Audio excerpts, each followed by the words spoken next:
তো সকাল সকাল চলে আসলাম চকলেট নিয়ে হাজির। আসসালামু আলাইকুম। তো এই যে তাসকিনের আব্বু চকলেট আনছে কুয়াকাটার থেকে। সকালে উঠে দুই ভাই সেটা খাওয়ার জন্য খুব ব্যস্ত হয়ে পড়েছে, চকলেট আচার। তো আমি এই যে ওদের ভাগাভাগি করে দিচ্ছি দুজনে মিলে। এম, ভাগাভাগি করে না দিলে মারামারি করবে, এজন্য আমি সব বের করে আমি নিজেই ওদের ভাগাভাগি করে দিচ্ছি। তো ওরা এত চকলেট পছন্দ করে, মানে এত চকলেট মাসের ভিতর যে খায়, ওদের দাঁত পোকা লেগে গেছে। তো এই যে আমি চকলেট সমান সমান করে ভাগ করে দিচ্ছি, আর দুইজনে দাঁড়িয়ে আছে কিভাবে আম্মু ভাগ করছে দেখছে সেটা। তো এই যে আমি সব কিছু সব চকলেটগুলো বের করে ভাগাভাগি করা হয়ে গিয়েছে। এখন আচারগুলো দেব। আর যে আমি সবগুলোই সমান ভাগ করে দিয়েছি, কোনোটা কোনো ভাগে খুব বেশি হয় নাই, কমও হয় নাই। তো আমি এই বাদ বাকিগুলো আমার কাছে রেখে দিয়েছি। তো ওরা যে সকালবেলা সেগুলো খাওয়া দাওয়া করে ভাগাভাগি করে যার যারটা রেখে স্কুলে চলে যাচ্ছে। তো স্কুলে চলে যাওয়ার পর আমি যে দুপুরে রান্নার কাজে লেগে পড়েছি। তো আমি এখানে আগে থেকে কলা যে চোচাটা হয় সেটা আমি সেদ্ধ করে বেটে রেখেছিলাম। তো আমি এখানে সমস্ত মশলা, পেঁয়াজ বাটা, রসুন বাটা, জিরা বাটা আর সেই কলার চোচা বাটা দিয়ে একবারে তেলে দিয়ে গুঁড়া মশলা অ্যাড করলাম, হলুদ গুঁড়া, মরিচ গুঁড়া, সামান্য পরিমাণ লবণ দিয়ে, স্বাদ মতো লবণ দিতে হবে, দিয়ে ভালো করে ভেজে নিলে এই মশলাটা তৈরি হয়ে যায়। এই মশলাটা আমার কাছে খুবই ভালো লাগে, আমার খুব পছন্দের একটা মশলা। এটা হলে আমি 1 প্লেট ভাত অনায়াসেই খেয়ে নিতে পারি, অন্য কিছু আর প্রয়োজন হয় না। তো আমি এখানে মনে হলো একটু তেল কম হয়ে গেছে, একটু তেল দিলে মশলাটা বেশি ভালো হয়। আমি একটু মশলা অ্যাড করে দিলাম।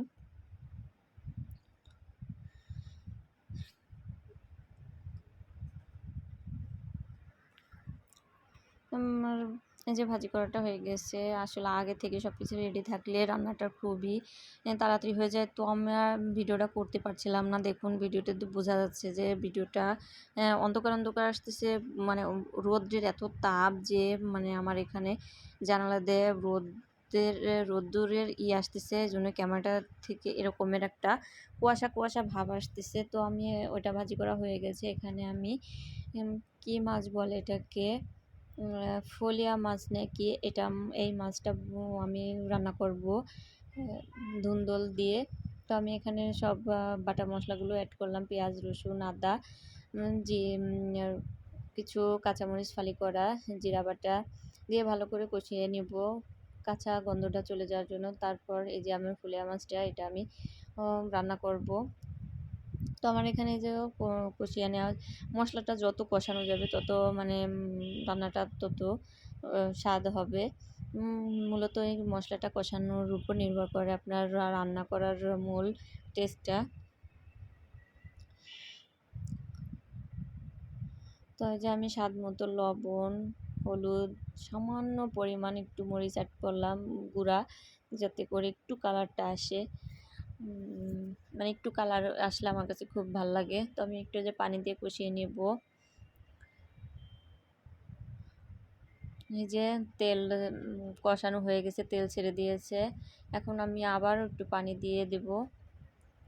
এই মশলাটা কষানোটাই বেটার করে আপনার রান্নার টেস্টের উপর, এতে করে কিপটামি করা যাবে না।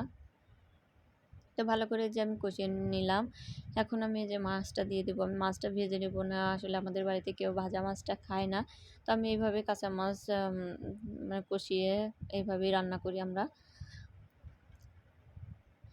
অবশ্য আমি মাছ খাই না, আমার কাছে আপনি দেখুন বাইরে কত রোদ্দুর, রোদ্রে যাওয়া যাচ্ছে না, মানে এই রোদ্রের তাপটা এসে আমার মানে চুলার এখানে পড়ে, একদম বাইরে খোলামেলা। তো এই যে আমার কষানো হয়ে গিয়েছে, এখন আমি তুলে নেব মাছটা। তো যে আমি বলছিলাম আমি মাছ খাই না, আমি মাছের ঝোল খাবো। আমার কাছে ঝোলটা খেতে খুবই ভালো, কিন্তু মাছ না হলে আবার সে ঝোলের টেস্ট হয় না, কে জানি না। মাছ খাইতে খুবই খারাপ লাগে অথচ ঝোল খাই। তো এই যে আমি এখন নতুন নতুন দোল দোল তরকারিটা খুবই মজা হয়, মানে নতুন যে কোনো তরকারি খুব মজার হয়। খুবই অল্প আছে। আমি এই যে এটা কষিয়ে নিচ্ছি, নিয়ে আমি ঝোলের পানিটা দিয়ে দিব। এই যে পানি দিয়ে দিয়েছি, দিয়ে ভালো করে জাল করে মাছটা দিয়েই কিছু জিরার গুঁড়া দিয়ে নামিয়ে নেব। তাহলেই হয়ে গেল ঝটপট ঝোল। আসলে এত গরম পড়ছে, গরমের সময় বাচ্চাদের এরকম ঠান্ডা ঠান্ডা তরকারি ঝোল ঝোল এগুলোই খাইতে হয়, কোনো ভুনা তরকারি খাওয়ানো ঠিক না। তো আমি যে রান্না করা হয়ে গিয়েছে, এখন একটু টেস্ট করে দেখলাম যে লবণ কম হয়েছে, তো আমি এখানে আর একটু লবণ অ্যাড করে দিচ্ছি, কারণ তরকারিতে লবণ কম হইলে তরকারির স্বাদটা ঠিকঠাক আসে না। তো ভালো থাকবেন, সুস্থ থাকবেন, আল্লাহ হাফেজ।